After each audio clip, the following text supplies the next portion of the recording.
We are live. Okay, all right. So, good morning, everyone. So today is the third day of the Swadaya and the Georgetown Literary Festival collaboration.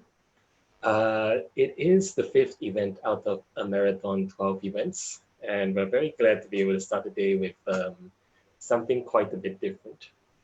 So with us today is Vincent Ternida. uh,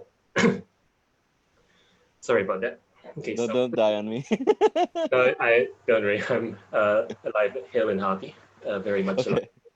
All right, so with us today is Vincent Ternida, who's joining us from Vancouver, British Columbia. We've been able to juggle time zone differences. Yesterday, we were able to juggle time zone differences with Berlin, and today we're able to juggle it with Canada, at least the west coast of Canada. So where to begin with Vincent? I've worked very briefly with Vincent before. It's been at least a couple of years now since our last collaboration. So after all the time that has gone by, it's nice to be able to pop back in again and to talk about things across borders, time zones, and boundaries. So today's discussion will be it'll be a fairly casual. It'll be fairly casual. But but what we're going to do is to try insofar as possible to cover as many topics as we can on the nature of diasporic writing across borders. So, a very quick introduction to Vincent's work. So, his pieces have appeared in Rice Paper Magazine, Dark Hill Express, and he was also longlisted for the CBC Short Story Prize in 2019.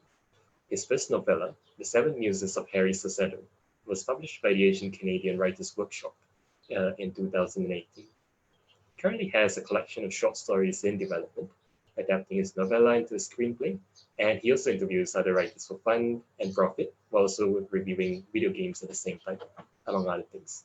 And he is currently based in Vancouver. So, how does that do for an introduction? I think that was my bio from like a year and a half ago. But yeah, quite close. Really quite close.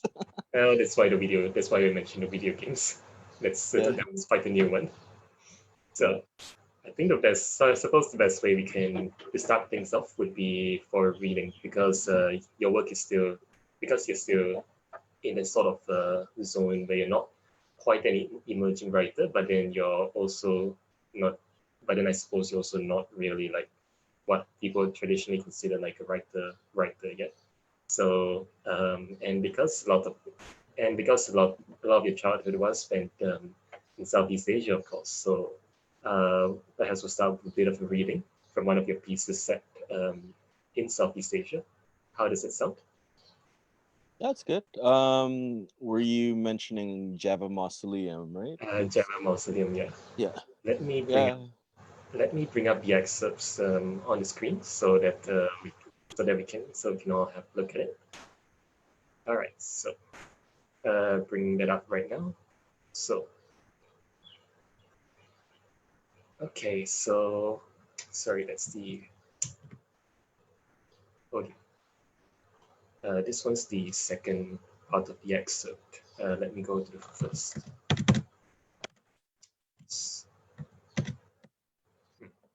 Apologies for that. The first part wasn't loading very well.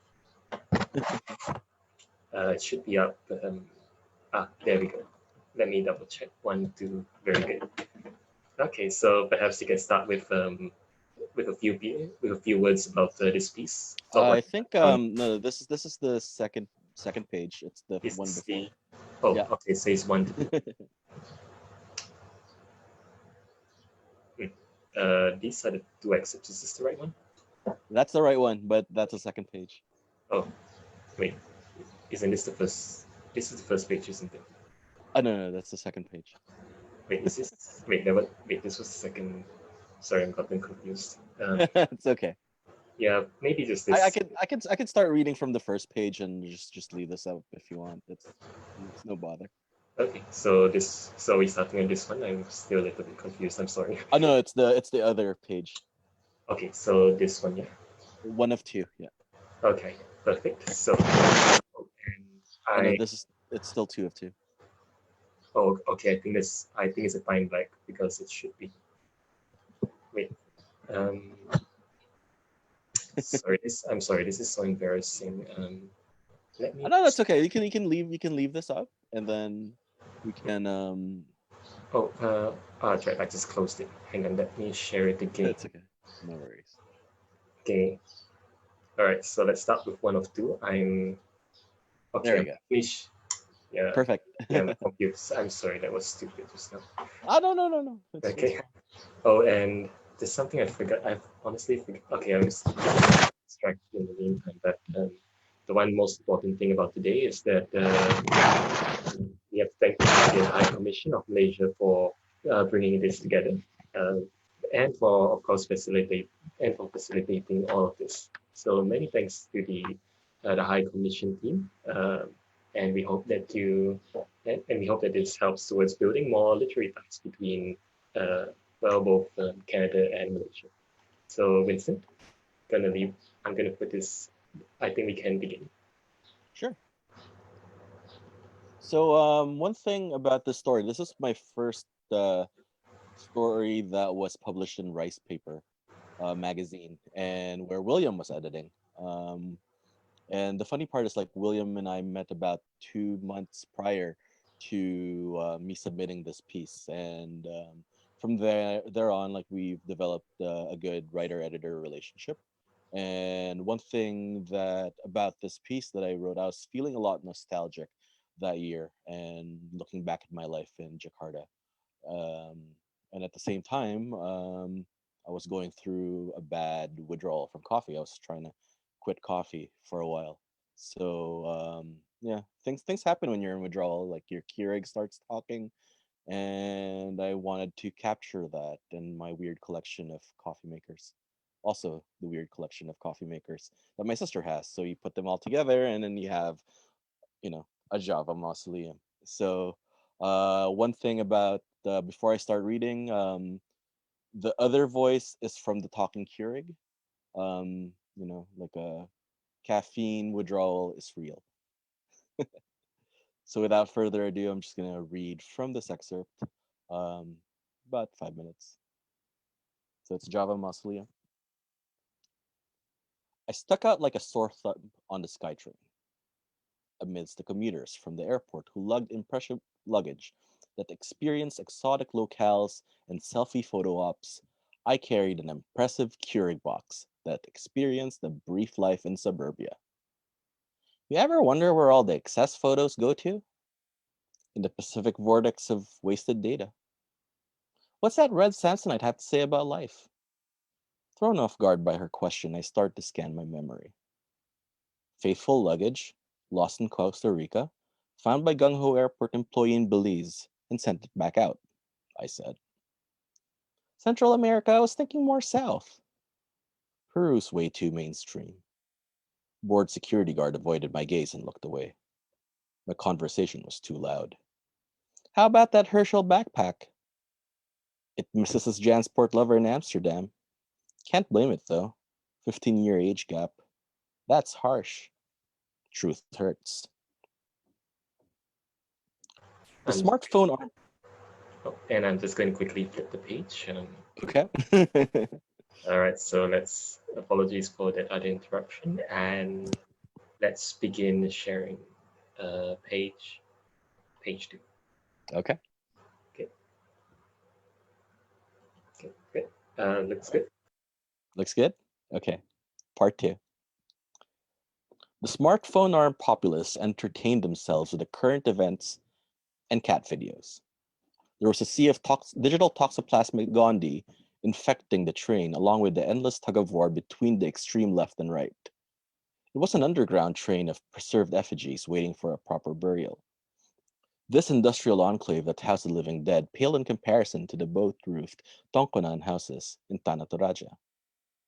On 1997, we were coerced as a class to attend a traditional funeral in Tanah Toraja. It included courtside seats to a bull slaughter. An abattoir slit the bull's throat. The clay soaked the sleeping blood. The bull took several steps. Instead of collapsing, it made a majestic bow. leaning on its front legs while its hind legs lost balance. Its bloodshot eyes stared straight into this Filipino fat fuck. Would the bull return to this world as a venture capitalist destined for a great fortune if he accepted life as a homeless person? On the way back, I ended up having a bad luck of sitting next to an outspoken social studies teacher. I braced for a candid interview. Did you watch the pigs get slaughtered? One dead bull isn't good enough for me, I said. You know, the pig is a big part of the Filipino culture. Wanted to say just because I'm Filipino doesn't mean I had to eat pork. I went inside a bathroom stall and cried that night. At the time, I thought it's because I didn't like to see death in the flesh. I thought about it. I cried because I didn't reply. Okay, thanks, Vincent, for the reading. I think when I first came across that particular work, once I've when so that was the first they marked our actual like first collaboration. So one thing I noticed was this strange there's this strange sense of rootlessness going around, because if you were if you were just a casual reader jumping in for the first time without knowing anything about yourself, your background and all that, it's very hard to place where the voice comes from, because you write with this very diasporic voice that goes beyond uh, beyond different borders, and it doesn't settle itself into a very fixed identity. So there's nothing that immediately stands up and says that that you're Filipino Canadian, because we have settings that range between being on a train in Vancouver, being in Tanah Toraja in Indonesia, and it's only really very small points um, when the main character just has is given an identity, but otherwise it's all very intangible. Um, if you were to talk a bit about your own background growing up, and again elements that come from your own experiences, how does that tie into what you've written? It's quite funny. When I try to write about my past, my present, and somewhat my future, it goes into this weird stream of consciousness time bubble, like a time like what's that? It's like a reality stone. It's all captured memories of favored things, of traumatic things, of things that shaped my life. And with that, I try to keep it linear, uh, as per your request, because Oh, I keep jumping into the slipstream, trying to figure out, try to make sense of my life. So I was born in the Philippines. And when I was 12 years old, my dad took his entire family, us, to Jakarta for work. And from there, we lived in a strange in between bubble because we don't necessarily interact with the locals since we went to an American school. And you take a lower middle class kid and place them into like a higher, like an upper middle class, a rich environment, like a wealthy environment. I don't think it's good for a kid, I couldn't make sense of my reality, so like I escape into my fantasy worlds where I take pieces of reality, and it feels like some weird European art film where like a like a weird Filipino Wes Anderson film. I hate Wes Anderson, but that's the closest like I can really like think of. And then after that, like I went back to the Philippines where there was a massive dose of reality. I went from this weird American bubble in Jakarta to this hyper reality in the Philippines where just thrust them there. um it's not the nice American bubble that I grew up with.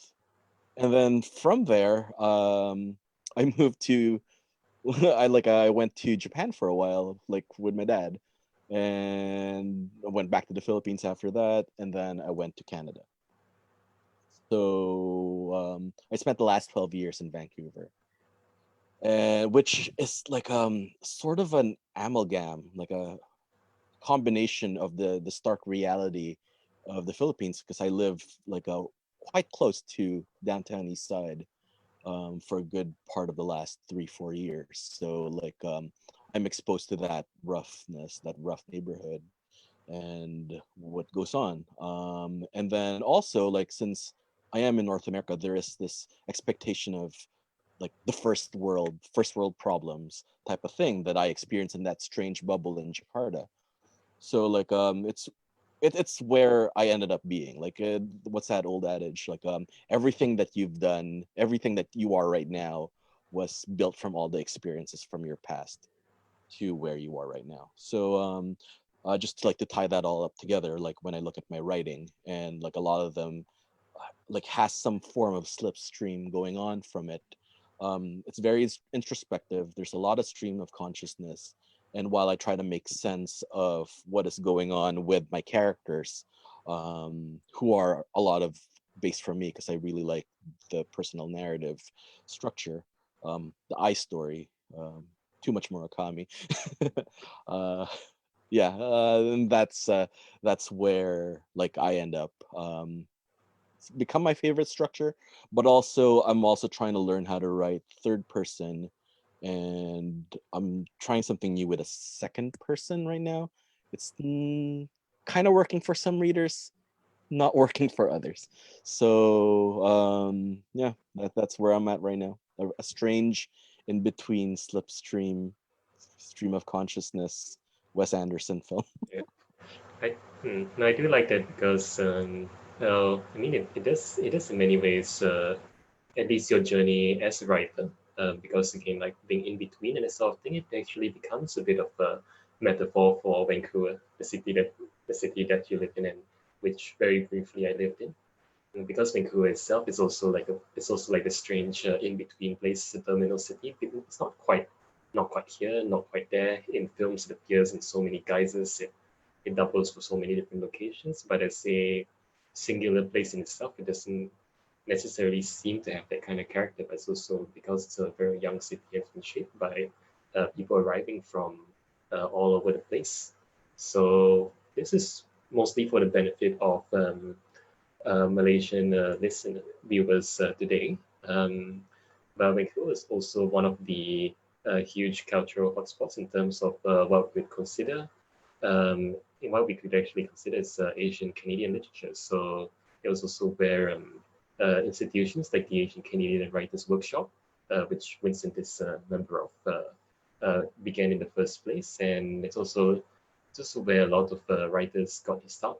People like Madeleine Thien, Vincent Choi, and together this was and basically like and help and basically this in many ways the city became a backdrop for those stories which went on to shape the careers of those further those later of those writers. Vincent, for perhaps if you can give a bit of a brief introduction as to what it looks like, sort of like the Asian Canadian writing scene, because it does tie back into the whole diasporic nature of writing, because we have people who are um, we have people who effectively were some who were born elsewhere, some who were born in the country, but with migrant parents and that sort of thing. And how this and what you think about this in, I suppose, the nature of identity, and also being, and also I suppose for a lot of writers for themselves being effectively being Canadian, but at the same time not quite not quite fitting in. It's a bit of a large, loaded question, and I mean it's also a very political question in itself. So, if there's a way you can weave around it very briefly. My experience with the literary world is quite new. Because when I completed college, university in the Philippines, I went directly to film and media. My first break was at the ABS-CBN Broadcasting Corporation in the Philippines, and 3 years later, I followed my mom when she moved to Canada, Vancouver specifically. And one thing that I noticed when I came in was it's a strange in betweenness of belonging and at the same time alienation. Like it's strange. Like I haven't gotten that feeling. Like it's either I belong or I'm alienated. You know, like it's. But here it's like it's this weird feeling. Like people are like, "Oh, welcome," blah, but it's all small talk. You'd have to break into you'd have to get to know someone like really well before they start opening it up. Like also it's the Pacific Northwest. People feel like uh, they love their hiking. William can attest to that, Uh, and yeah, it's quite introverted. So when I tried to break into the film scene in Vancouver, I went to VFS, Vancouver Film School, for that, and then I discovered the Vancouver Asian Film Festival, and became quite a like I was really active the first few years, and that's where I met the editor in chief now, Alan Cho of Rice Paper. But at the same time, back then, like Rice Paper, I was introduced to it like as a giveaway, not really like foreseeing like the future of it. But I've yeah, that magazine was my entry point, and still is my entry point to Asian Canadian literature when I first started. 10 years, 8 years later, when I went to one of William's writing get-togethers, care of Gavin He, and then even then, like I think I spent a year just exploring my own writing before even like reaching out to read other Asian Canadian writers at the time. Like it took me to be published by Rice Paper to actually get me to research on the diasporic writing. I kind of did it the other way around. Like I think the proper way to do it is to do some research and then break into it.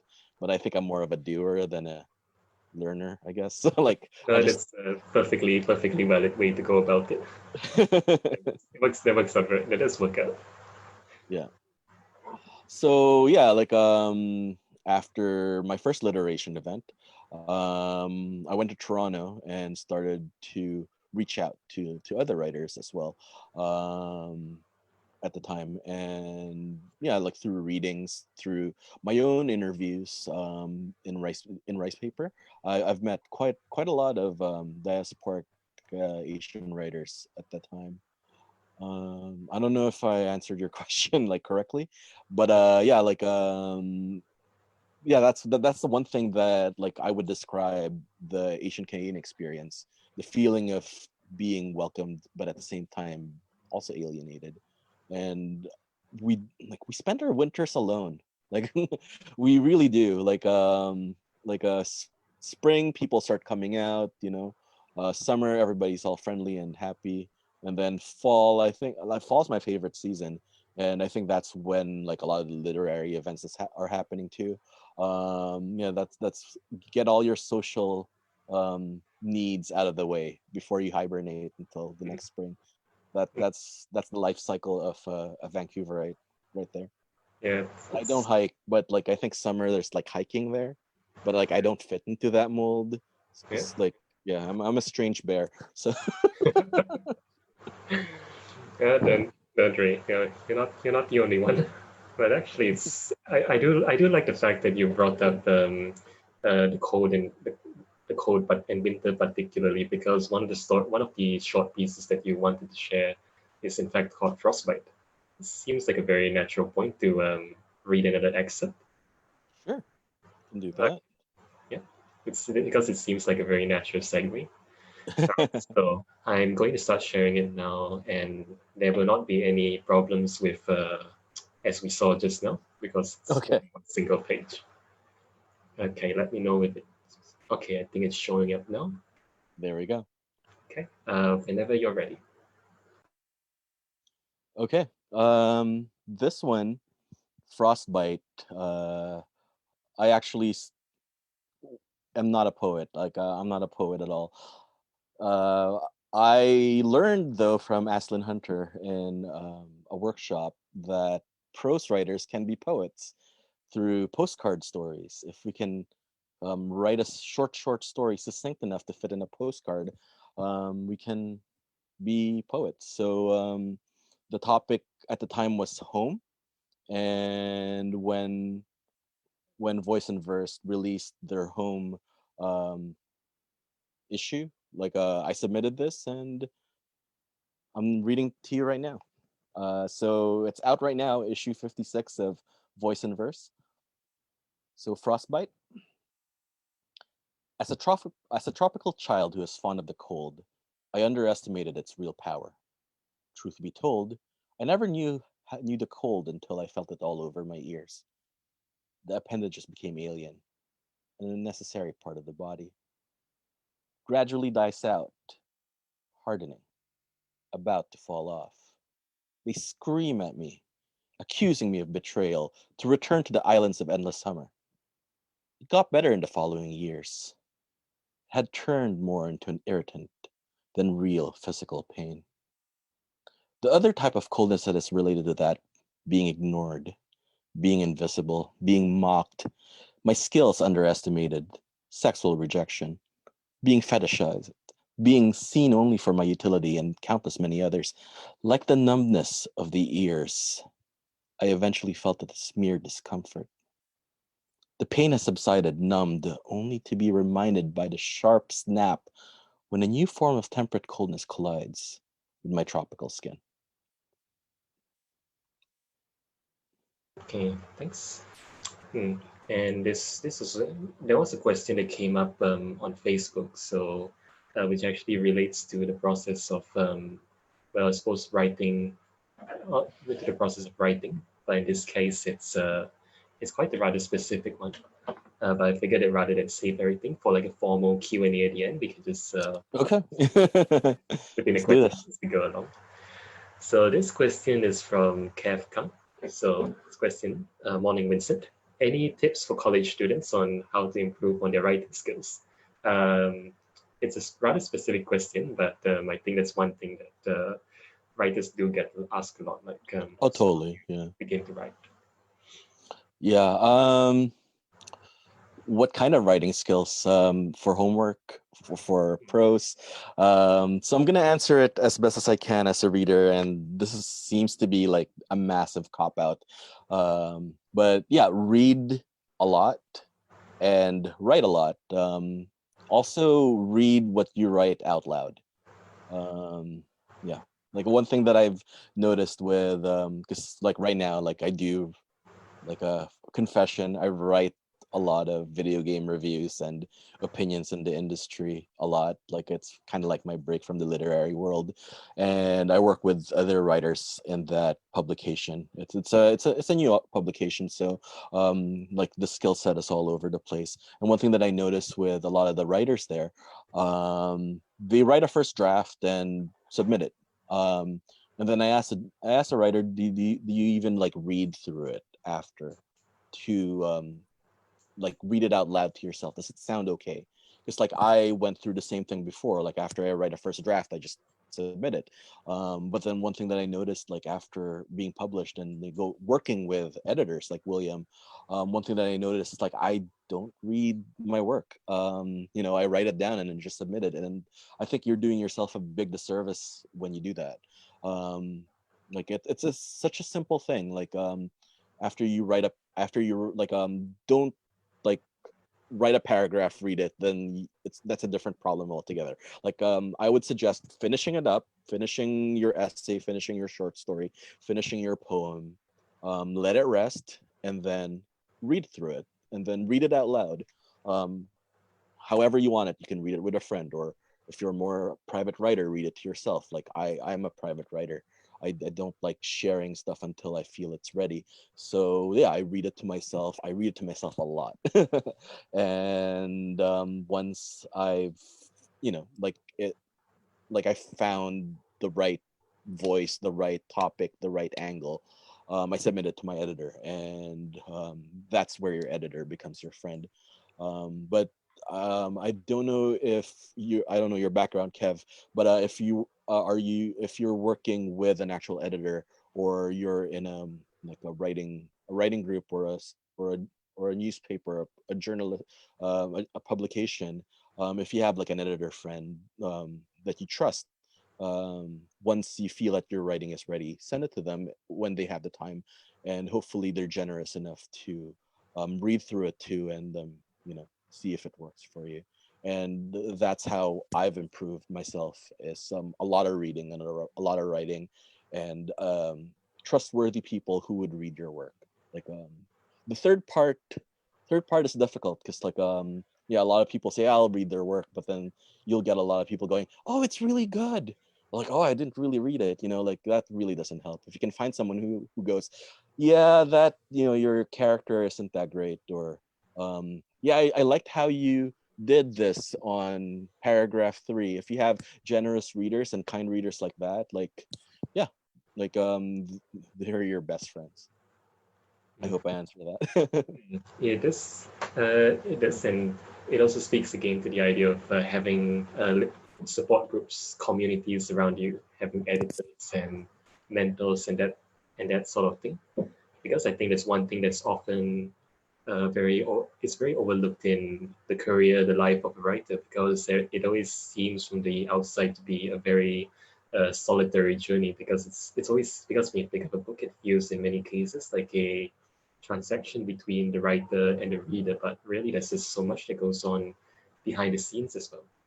Mhm. You've also started um, you've also started collaborating very closely with mentors on diaspora dialogues, perhaps. I think Mhm. perhaps that might be a good illustration of what exactly goes on behind the scenes, and also having a kind of support group going on. Yeah. So when I Elevator Lady was a pivotal time, when, like, back in 2018. I write a lot I wrote a lot about Tokyo. Like, I went through like a long Tokyo phase. Not just because of the Murakami thing. I didn't even go to the wards that are written in his in his books. Like, I pretty much stayed where like the tourists go. But yeah, like I went through a big, like, Tokyo phase. Like, I fell in love with the city, because like I went there back in 2002, and then I went back like 16 years later. Yeah, 16 years later. And like, oh, the city has changed. Like, I don't even recognize it from when I was there back there in 2002. It felt like, like it's a friend that doesn't know me anymore, and has never known me really. And like, I do have this strange attraction to places. The place becomes a character, and that's what I love about the city. And when I was stuck in Shanghai International Airport for 24 hours, I just camped at a Starbucks, after like people tried to sell me their iPhones, and try to book me into strange hotels. But I just stayed in Starbucks. I ordered coffee every 3 hours. I don't think I got a wink of sleep, and that's where Elevator Lady came on. And then from there, it got longlisted. I was so shocked. Like, William was one of the first people I contacted. Hey, William, look what happened. And he's like, oh my god. And I'm like, oh my god. And then I was like, oh my god. And then, like, yeah. Um it was crazy. Like, I wasn't expecting to go further than that when I was longlisted for the CBC Book Prize.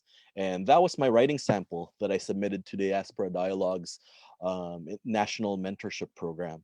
So the Diaspora Dialogues is it's a program based in Toronto, and Winnipeg right now, that takes emerging writers from, like, diverse emerging writers from different backgrounds, and pairs them up with an established mentor. Um, so with me, I got Singaporean Canadian writer Thea Lim to work with me on my next piece, which is titled Terminal Cities, based on that in betweenness. I decided to write a crime story because William inspired me so much with his novel. No, just kidding. I also wanted to write Oh gosh, a crime story. I tried to disavow that particular novel. I have many problems with that now. So Well, one thing that like I stole from his novel, I'm gonna just say it out loud, was please do. like a that the assassination scene where the guy shot the guy and then like brains fell into mi bakso. Oh no, I did that. I did that for like it had I to be did that. that for bok choy, like to make it like the Filipino style, you know. But like I don't think that made it to the final draft. It's too violent. But like yeah, that piece like I totally stole. So like steal from your editors. No, no. Just kidding, William. Anyway, It's all right. It's all right. You're forgiven for that. yeah, Noodles aside, noodles noodles, aside, we show. brains and noodles aside, I don't think that's gonna show up in your next book, though, right? I think you cut all Uh, I've the been pulpy aspects out. I've been asked to rewrite it, and I've taken it on. So I've removed a lot of pulpy elements. But that's a story for another day. Another time, yeah. It'll be a very different when you see it again. It'll be a very different incarnation. So So yeah, like Terminal Cities, it's a different kind of crime story. I started off trying to write a story about a smuggler who goes around North America and Japan and Manila. I even had like a story set in Jakarta, but then like I feel like I've been so far removed from Indonesia that I sounded like a tourist, like trying to write something from his memories, and like I just stopped. Like I've received so much bad feedback from that, so I stopped the story. And it's also like extremely pulpy, so it's just I don't know. Like I'm not even gonna go go ahead and do that. But then yeah, like when I had Taya was a really great help structuring that piece. We've focused on like I've submitted 24 stories at the start. It was such a thick novel, but then like it was all over the place. I had stories where you know there were superheroes in it as well. Like I had stories where there's like a talking bear, you know, like it's just all over the place. And she's like, if you want to write a crime story, let's just write a crime story with, and then she selects like these pieces, and then like I was on the same page. Oh, I like those pieces. And we went from there, and now I think we have 9 stories. And I've basically taken the smuggler character as an original protagonist written in the I form, but then now I'm writing it from the victim's point of view. So yeah, like the people who got screwed over by this guy. Like I had a story. Elevator Lady was actually a story where a lonely woman, like struggling with her marriage, you know, comes across the smuggler guy, and then it's like, oh, I remember him. Like I used to date this guy, you know, like I loved him. And then 10 years later, like he shows up, but then like she's basically a chess piece in his game. So, you know, like you see this you see her like life just shatter like through her through like from her point of view. So yeah, Taya was able to get me through that, helped me with a lot with writing from the I form of female writers. Like have had a difficult time writing female writers, but then after like going through the mentorship program, I was able to get my characters better. And then like I've from feedback from my readers, they're saying my better readers, they're saying that my female writers are actually better than the male writers because the male writers just keep talking about themselves and selfish assholes. They deserved it, like all of them. Yeah, written from the point of view of the victim, right? So, like, I enjoyed screwing over the dudes. okay, and as it turns up, then Chris has shown up actually. So Chris has a question for you now. Oh, Chris. Hey. Yep. Okay, so Chris's question. Does your writing about video games affect your fiction? Do you ever write in a game-like way? Whatever that could mean. So I think this works out well into, yeah, this could be good because then you could bring in things like perspectives and that sort of thing that you talked about. Oh yeah, definitely. So video games has been a massive part of my life. You know, like you spend 32, like if a 70-year-old could spend 30 years sleeping, 20 years eating, and I think 16 of those years I've spent playing video games. So yeah, like I think I've put more hours into games than reading books, which is it's a terrible like confession to make. But then like the games that I do play involve a lot of reading. Visual novels. Yeah, Chris, visual novels. Visual like that's one of my favorite genres right now. RPGs. Really narrative heavy gaming stories. One thing that I find the medium does really well are the branching stories. You know, like while like novels and short stories, and unless they're like really experimental or choose your own adventure, you could like you have one perspective, one path that you could take. And one thing that I love about like games that have branching choices, you can take so many paths, and like it's Mass Effect where it's just dies in the end. But yeah, like it's I like that aspect of branching off into stories, and that's why like I guess where my stream of consciousness writing really comes into play. I guess that's like the most game like I could make it work. Before I actually started writing linear stories, as per William, uh, I wrote a lot of Facebook dialogues based on stuff from my life. I would take a certain scene that I encountered that day, exaggerate it, and write like a Facebook dialogue between myself and another person, or a combination of people that I've combined to one person. And then sometimes I try to write that in different, you know, like this could have happened if this happened, or I go back to my stream of consciousness, and like Vince from 2013 would talk to Vince of 2017, giving his life advice from the past with what didn't work, and then now he's looking at Vince of 2017 doing it all over again, which is a constant state of my life. So I'm gonna move on from that, and that's one thing that I have taken towards terminal cities. Um, that's why like I took the perspective of the victims versus that of the crime, the mastermind crime person, because that's the one thing that I feel that um, instead of like you know, instead of just looking at, oh, that's the victim and then we forget about them, like that person is a person that went through a lot of things and then just came across a bad, like a bad time in their life. And I believe um, I wrote this story called Capsule, and it started off from the point of view of the villain, basically the guy that I'm writing about, and then it transferred to a different person who's staying in the capsule hotel. Oh, you're gonna make me read it. Well, since you mentioned it, I felt that it would be. I felt that that's a good point to bring it up. I, Okay. okay, brilliant. Let me trust you again. All right, awesome. So I will read Capsule, which was published in Katrina Vera Wong's Siguri Zine issue number 3.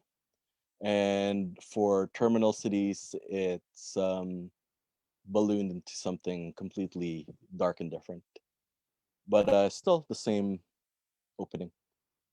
So, Capsule. I woke up to an orchestra of snoring old men. If it were deathly quiet, I would have made comparisons to waking up in a lonely spaceship on a 1,000-year voyage to a distant galaxy, hoping to find terraformable worlds. Unfortunately, I was in a capsule hotel near Kabukicho. The price point was perfect for Bapak to place me here to await my final courier. Walking towards the washrooms, the extremely sanitized hotel matched the description of being locked away in a spacecraft. The sleeping pods were spacious enough to fit a human being and nothing else. The more claustrophobic guests seemed to tap out after one night. I subsisted on Family Mart ready-made meals, sometimes switching it up with 7-Eleven or Yoshinoya. For the rest of my downtime, I devoured Karl of Nusgard's My Struggle. If there were a place and time to tackle a voyeuristic journey towards every detail of some privileged Norwegian's life, it was here and now.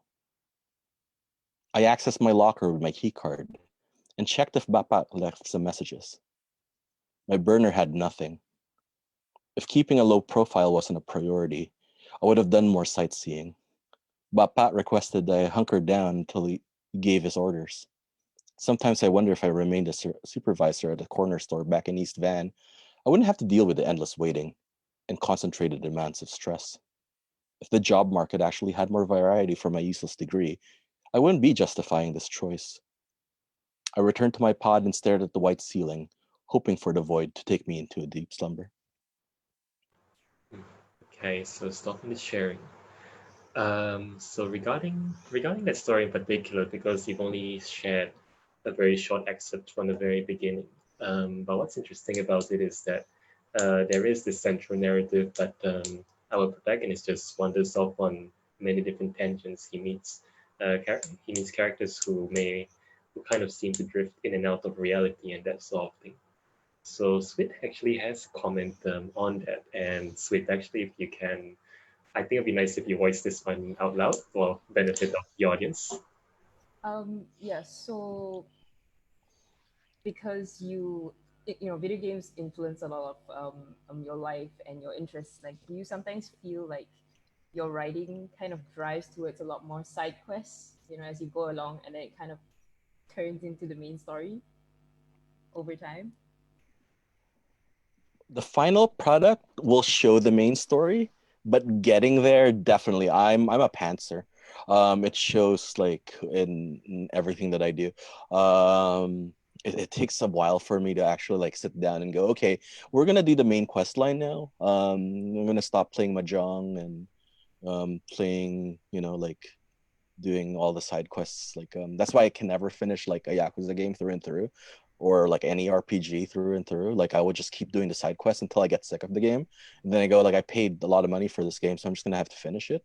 To the point where like I don't really enjoy the main story. But then as a writer, um, I think that's like for myself as a writer, like doing all the side quests, doing all the mini games like right away, getting that out of my system. It's a good way for me to like exhaust all possibilities and also exhaust all the fat that I have in the story. And then when I have the story that I want to tell, I can just completely focus on that, like the way I focus on the main quest line, where like I just have to finish this game. I have to finish this manuscript. And yeah, guess that's what happened with Terminal Cities. The moment like I got the actual goal in mind. I want to write 9 interconnected short stories based on this person's life from another person's point of view. I have the roadmap. I'm done playing mahjong. I'm done fighting in those underground battle arenas. I'm done, sending off these talking appliances to like to wherever they are. I'm done with all the side quests. That's all done. Like now I can actually finish up the work. And I guess that's what also happened with my first piece, Seven Muses of Harry Salcedo. I spent a good 6 months like obsessing over um little things. Like I had like long stories where nothing was going on, all these vignettes of like hiking in Grouse Grind and like shooting guns in Mission, and a bear shows up, and then nothing happens, and then the bear actually has like a con man, like pretending he's like a medicine man, going, oh, I know how like lycanthropy works, don't worry about it, like let's smoke some weed. And he's just ripping off this bear guy who's turned to human. Like I had all these like weird stories. And then William's like, okay, Vincent, like let's go linear now, like yeah, let's have a through line to this book. And like, okay, I'm done playing. I'm done with all the side quests. I'm just gonna go through the main story. And that's where I guess that's where we find the actual story to Harry Salcedo. Because like with Harry Salcedo, if you've read it, I think some people say that there are times where you go like, I don't think this fits. but it's something that we've, like, William and I manage as a writer and editor have went, okay, like, this character kind of fits uh other guy who's like Harry's foil, Weston. And basically Weston, that character was made of 7 different characters, mostly the boyfriends of the women he tried to be with. And then we've just created this kind of like, well, Harry is a villain. I love writing villains, they're fun. But then like these the antagonist to Harry's story is like the best way to put it, because Harry's not a nice person. I hate the guy. Like, I think I killed him like 3 times, like in the in the journey. But then like like I keep bringing him back as William has a deadline to meet. Enough of me like taking jabs at William. Oh, He's that's not okay. good. Well, I do actually have the book in question. Oh With wow! some Yay! some things I did bring back. I don't know. This goes into a bit more of like a personal reflection now. But then what I but for me it was also like a journey, like learning in terms of learning how to edit, and also in many ways learning how to write, because the process of collaboration just becomes very synergistic after a while. Just creates something else. So now my day job is in as an editor and everything. It on some point it does feel like it's a very automatic process now. You just go through the manuscripts that have arrived, find ways to cut them down, be more clear and concise. Although I mostly work with nonfiction, so I don't Mhm. really get to see fiction very often. But fiction is a whole different ball game altogether, because it's not a matter of like imposing your style, your views upon the writer. Although I mean, there's always like famous cases like Raymond Carver and Gordon Lish, where Lish would take Carver aside and be like, "Oh, hey, so you've got to cut down everything," and he would just go from cutting down like 20 pages into like a single page, and amazingly, the story still worked. I'm not sure how that happened, but I don't know what are your I think that worked with Seven Muses as well. Like, we had 70,000 words of this uh, this guy just doing whatever with no I resolution. I It's argue that it like was no, it was there in the story. It was there, just didn't appear very prominently. But I think the rest was in place. Hmm. I know I because don't know. Like, I'm obsessed with vignettes, like just stuff where nothing happens, and hmm, then yeah, and until like your editor or mentor goes, yeah, you gotta put a story in there, and I go, okay, fine, let's put a story. but I, although now, but now because now in your case, because you started also on your side, also starting to give some editorial advice. Do you feel like how do you feel that uh, affects your own writing, because now you're seeing things not merely from the writer's point of view, but also Mhm. seeing things from a third person observer. Well, one thing, I enjoy being a writer. I love writing for fun. Like, it's um as I said, like now, like I write a lot of like video game reviews, and but the thing is, like now I actually enjoy writing about the video game more than the actual game itself. That like I just like, can this game just end so I can like get to my article? Like, I really want to write this article. That's what I like discovered in this entire writer's journey. That like I do enjoy the process of writing, but then there comes a point where you have to set that aside and focus on the business side. Like, you have people working with you to get this in order. Like, it would be selfish to totally impose like what you want into the piece, because like these people are taking the time and energy out of their lives where they could be working on their own pieces. Like, one thing that I noticed with like a lot of editors and mentors, they're writers themselves, and like you got to respect that time. So that's where I stop the pantsing and then start the plotting. And that's where I think my screenwriting experience comes into play. We work a lot with like plotting. Like, it's to the point where like it robs, like, after a while, like just writing screenplays, it just robs the joy of storytelling from the piece, and you just like you just got to get the art department to like oh, you can't have this, the art department can't afford it, you know, like that type of thing. But yeah, but at the same time, like that's where like that discipline comes in. Like when I take off my pantser hat and put on like, you know, like my plotter hat and go, okay, let's get this done. You know, like this is what the editor has found strong in your piece, and this is what the editor has found weak in your piece. um that's where I write my poetry, you know, like you like they take out like these paragraphs that like I'm in love with, like the same way like I was in love with like in Frostbite. I think that was a part of like another piece that I was writing, like an essay, but then I felt that it was a nonfiction piece and I felt that was too poetic, I guess, for the piece. So I had to like take it out, and then that's where I turned it into a postcard story, see if it worked that way. But yeah, like there are some paragraphs from Harry Salcedo that I've set aside and still awaiting to be either stitched into Terminal Cities or like another, because I'm thinking of writing a fabulous piece soon, or even like a horror piece, and see if those fit in.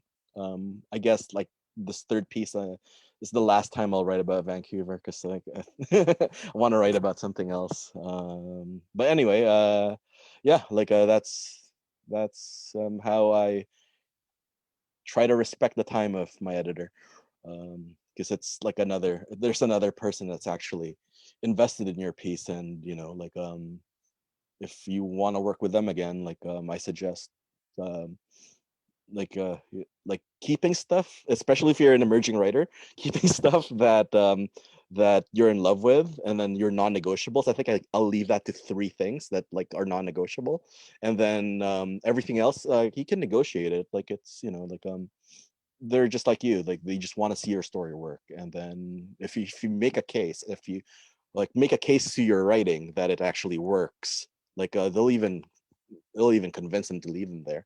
There's a lot of things that like I go, William, let that pass, or like even like in my you know, my gaming edit, like gaming editorial pieces, like, oh wow, like my editor let that pass.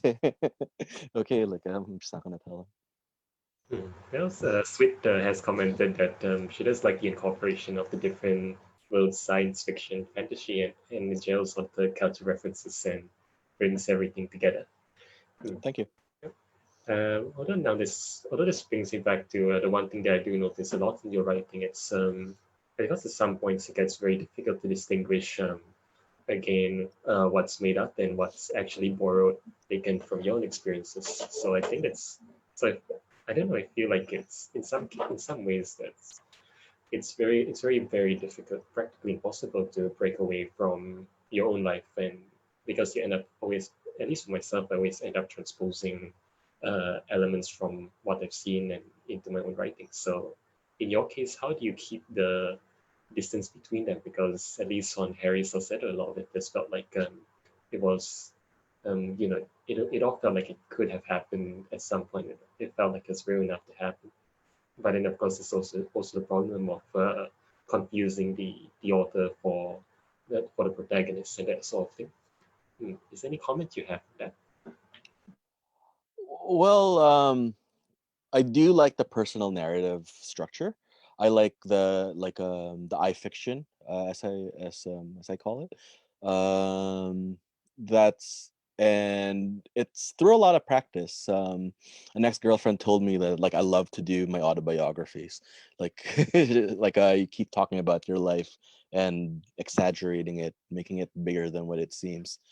For me, it's like I think that's where coming into the literary scene later in life makes a difference, because as I said before, I got all that stuff out of the way. All the playing around, all the mini games, all the side quests, and focusing on what's important, the main quest line, as it's being called, right?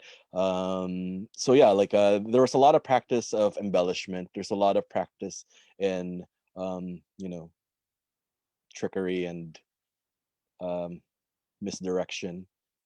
And I guess like with enough misdirection, you can put in nuggets of truth and make it seem like, but it's made up. But it can also happen. It's just a lot of repetitiveness. Like I keep repeating the same trick over and over and expecting a different result, and I guess it worked for you. I think it did, but at the same time, I guess, and when it comes to writing itself, it brings up the broader question of the personal versus the political, because I guess in your case, again, being having Filipino background in a North American context, then automatically you get forced to play like certain roles and being put into certain boxes. Um, if we're looking at, let's say, like the broader spectrum of what, or let's say like or what we could say is sort of like Filipino to North American writing within the context of writers like Michael Sihoko with Ilustrados and Carlos Bulosan's American Heart, for example. How do you would you put yourself in? How do you put yourself in that context? Is it something that you feel like you're compelled to be a part of, to be part of this sort of like a broader, um, in many ways, a more political perspective, or do you think or do you try to preserve the sense of individuality in some way? It's a very loaded question. I mean, there's really Mhm. no real correct way to answer this, but I think that's always, whenever it comes up to the subject of being a diasporic writer, it always has to be something uh, that we have to address at some point. Yeah, the same question actually came up in North by Northwest with Shirley McKay back when I was interviewed for Literation. And one thing that I actually during the interview, I realized what a responsibility that was placed upon me, and that's one thing about having not a lot of representation. We have a lot of Filipinos that are coming out and being like writers, performers, artists in Canada. We actually can I announce this?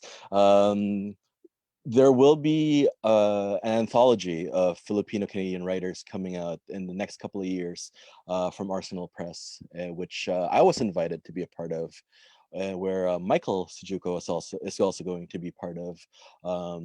Yeah, like you heard it first on Georgetown Literary Festival. Be on it. Yeah, I'll be the Mark Ruffalo of the group and spoil everything. I hope I hope they don't mind. I hope they don't mind this too much. Since No, but I think like it's a good direction towards getting more Filipino writers discovered, and like I owe a lot to to the growing community with the efforts of like Chris Gatchalian and even Kawika Guillermo, who's on the panel on the audience side today, with the representation of Filipinos as a group. And that's the one thing when I was releasing those Facebook dialogues, right? And a friend of mine turned into a comic strip, and then the way she's Filipino herself, and the way she drew it like Tintin meets Charlie Brown, which is like the default is white, and I go like yeah, like my voice kind of sounds white because like I've tried to break in the North American scene over and over again, and the friendly voice has to be like of the white passing. But then like when Shirley McKay asked me that question, I realized like that I have to maintain that balance, like that I have a responsibility, having like not having a lot of representation.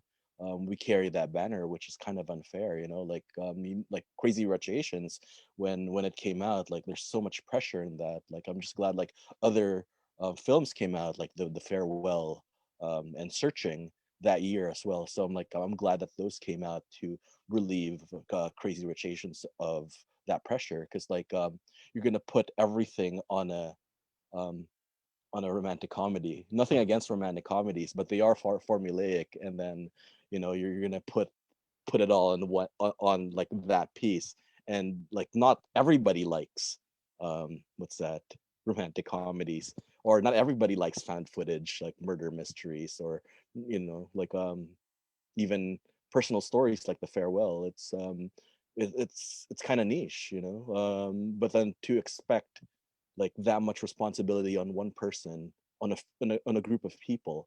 um yeah, like you, you just gotta have your voice and speak your truth, but at the same time know that you carry that responsibility. um I'm not saying that you should just be writing about like the Filipino experience, or just having like that Filipino voice there. But then, like, speak your truth, and hopefully um you can trust the readers to be savvy enough to go, yeah, like it's another person telling their story. It's just unfortunate that there's like a few of us, and hopefully with this anthology that will come out, will inspire more like younger writers, or even writers who are you know wanting to be writers, to break out of their shell and think that maybe I'm too Filipino for this and it's not enough Canadian content. But really, your Filipino-ness is what gives that Canadian content being. Like you could look at the UK. If it's not like if it's not for chicken vindaloo, like you'll be eating bland fish and chips all day. Like you just need that. You need that spice. You need that character to come out. Like we don't want to eat poutine all day. Like have some crispy pata in there. Like what's that? Like yeah, it's pork. Yeah, doesn't mean I'm Filipino. I don't have to eat pork. Okay, so switch question. It goes back again to the author's voice, but how do you maintain the authenticity and balance, and where do you draw the line? I guess in your personal work.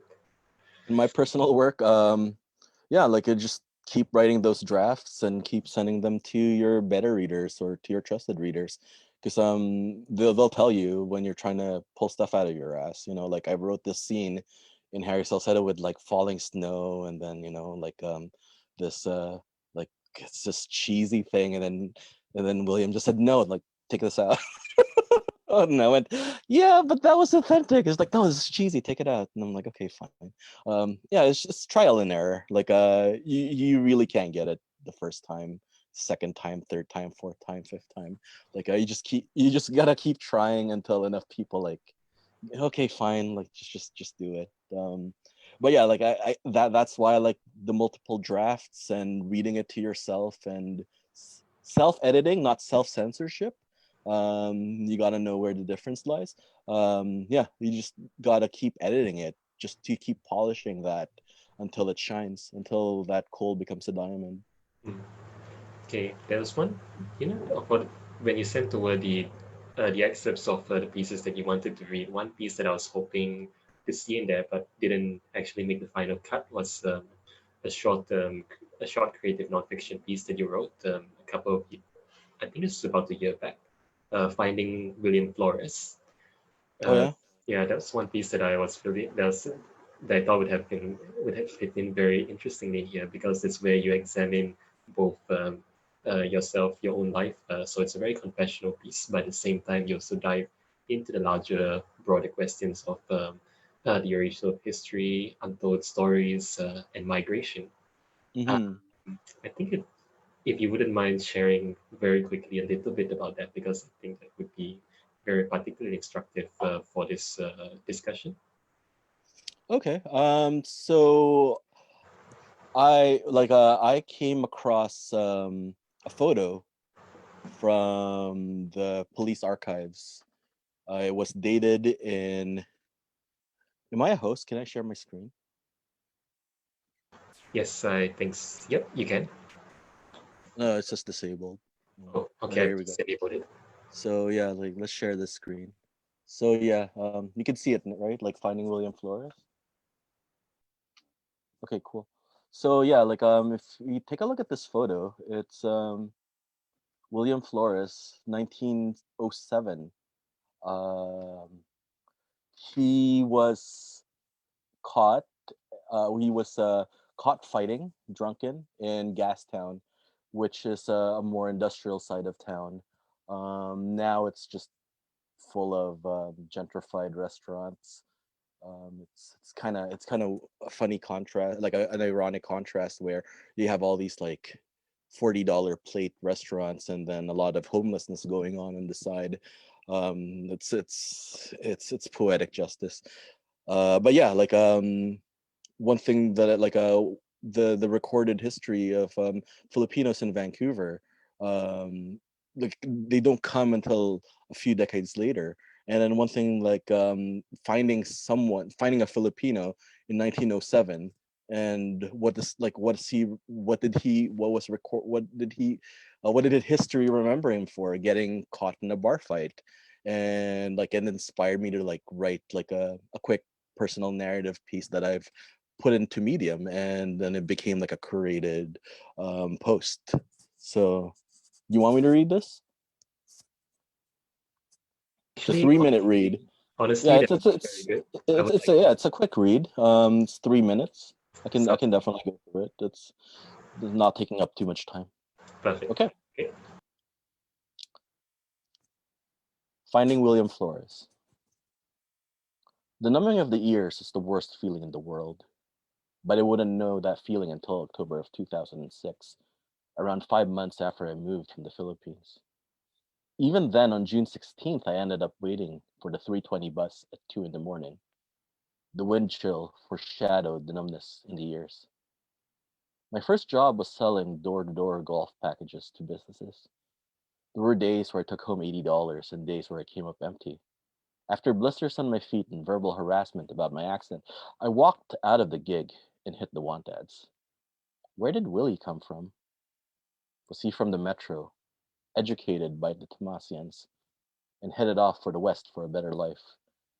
Was he part of the Klondike gold rush as part of cheap labor? Was he part of the St. Louis World Fair? Instead of being displayed as an oddity, he detoured into Terminal City. Carlos Bulosan wasn't even a thought to his parents when he was arrested. They were probably mostly reeling from the devastation caused by the Americans. So what was William Flores doing in Vancouver in 1907 when the earliest recording of the Filipino migration into Canada was in 1930, according to CIC? In 2006, I felt that Vancouver was a strange place. I was no stranger to North America. Being a constant visitor to the US of A as a child and as a teen, I wasn't sensitive to discrimination, almost as if I was blind to it.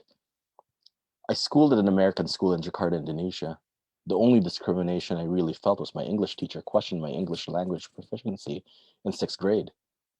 I really felt that the system was only trying to help me, but my parents educated me otherwise. I only felt anger towards my second year, giving in to Vancouver's passive-aggressive ways.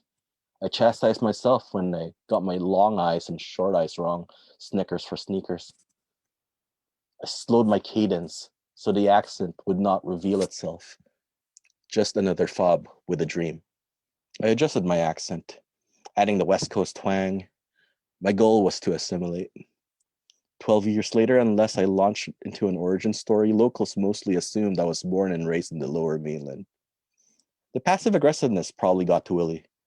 If not, probably the cold nights, the invisibility, or the lack of rice. He probably was not accepted in the tea houses. Did he have any friends? Did he have any family? Were there other Filipinos in the vicinity when he was not working, backbreaking hours in a sawmill or a sugar plant? He must have been lonely. My loneliness mostly came from being rejected by women. Ever since I was introduced to Willie, my curiosity had been piqued. I have to find this man, learn more about him, and maybe I would find out more about his companions, how he lived his life in post-Klondike Gold Rush Terminal City. If I find him, I probably will find a part of myself. Stop sharing. Okay, thanks, Vincent, for sharing that. And I think there's a lot of honesty in that piece over there. So it really is one of my favorites from all the things that you've written. It's also something that I do hope that you'll expand on at some point in the future. Oh, I've tried. I just don't have enough information. Like one thing that I know, like the moment, like like I think as a writer, like you gotta draw the line where you're actually reaching into your ass to look for gold. Like it's not. It's you'll just find a lot of shit. You know, like forgive my French. Like yeah, like when I was younger, I was going for it. I was just like I was just going, like, I was just writing all these weird stuff. I guess that's why I never made a film. Like, I would just, I would just like lean into the weirdness, into the strangeness, but then realize that, you know, like, film is a highly collaborative art. Um, it's intimidating, you know, like, why are you the one writing the story? That's mostly the question I keep getting, like every pitch meeting. Like, why does it have to be your story? What's its relevance, you know? So like all those talking bears and flying cars, you know, like, unless, you know, like, it's going to sell a lot of pieces, or if it's really trying to say something, I doubt you'll get a team of 10 to work with your piece, you know. Like, a short film that I wrote and went through film festivals was done with another person. Like, we were only two people when we did that piece. Like, it was a personal story, and I guess that's the movie that Alan Cho, the editor in chief of Rice Paper, saw that convinced him to publish Seven Muses. And if I could do that as a film, what more I could do as a novel? And like, I'm glad like he took a chance with it. I'm glad he took a chance with me, and I'm glad he took a chance with you. So yeah, kudos to that. Okay, that does feel like a very good reflection to end this off. Because at first we did schedule for 2 hours, but That's at the fine. same time, yeah, at the same time, we shouldn't drag it on when we've covered as much as we seem to have. Are there any final comments that you have on your part? Because it doesn't look like there's any final questions right now. So, if I have any listeners from Vancouver, Filipino listeners who also want to write, soon, we will be opening up that anthology. At least Chris would, to everybody. Sorry for preempting this. Like, I'm just excited about this project, and like, just wait for an announcement soon. And yeah, to all Okay. the writers, keep writing, and to all the readers, I hope you're all enjoying the words that we create. Hmm. Okay, thanks. And you're still up for sharing that one last story that you sent over? What Content. last story? Oh, So this, contempt. yep, Oh, I think okay, this yeah. one's a good one because we have again we have all these geographical references that and there's this magical thing about right now in this age of not being able to move about, lack of mobility, lack of travel, and still be able to explore things through again stories, words, these connections, even as digital and ephemeral as they may be. Okay, so let's all right. So for the very last part of today's session, uh, we'll have you reading out content. Okay, Uh, Perfect. excellent. So, contempt. It's the second poem from Voice and Verse, issue number 56. Contempt. I grew up in Jakarta, but I've never climbed the Monas. I forgot that the Monas existed until my friend reminded me of it.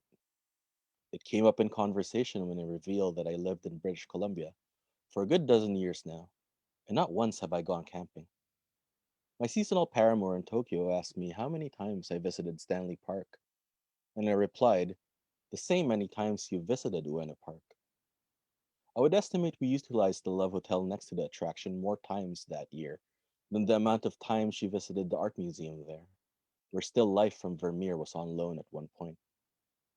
I had a co-worker at the supermarket visit Granville Island for the first time in the 58 years she's walked on the lower mainland. I think about my lover, who could tick off the different sites in British Columbia. She could draw a map of the West Coast landscape from memory. The only map I could draw was the outline of her plump profile. It was the only attraction I looked forward to when I visited the land of the rising sun. Okay. Okay. Thanks for that. So that's I think that's for the moment that's the most we can get of your writing we can get across to Southeast Asia until we work out the platforms for distribution and sort of thing. But hopefully it's something that can happen in the future. But it's also the thing it's very hard, even though diasporic writing by nature does cross continents, but it's very hard to bring things from one place to another place unless of course you've broken into the big leagues. But I think for now, that's something that we can keep trying to do. I suppose as small fry as we are, small players on both sides of the Pacific. Well, I think that's also like the most reading I've done for Canada as well, for the Canadian readers. Okay. Yeah, at least I'm glad we started somewhere. So with that, I think that brings us to a natural closing point. And for all our listeners, our watchers here today, thank you so much for joining us, and thank you to Vincent for spending your evening with us today. And Well, of course, thank you, William, for having me. yep, and of course to the Canadian High Commission in Kuala Lumpur. Thank you for making this happen. So we hope that it's hopefully is one good step towards building some kind of links between well both here and well here in Canada, and hopefully for the rest of Southeast Asia as well, because it ultimately it's a very rich place, and like for I guess for places like the Philippines, Indonesia, Brunei, Singapore, and Malaysia, considering that we've had this sort of like historical like cross circuits and everything, it's odd how little connection goes on these days. Well, perhaps it's a story for another day. Yeah, but for now, let's we should call it an evening. So, okay, thanks again to everyone, and we'll see you at the other 7 events that we have after this. Okay, all right, okay, okay. Thank you.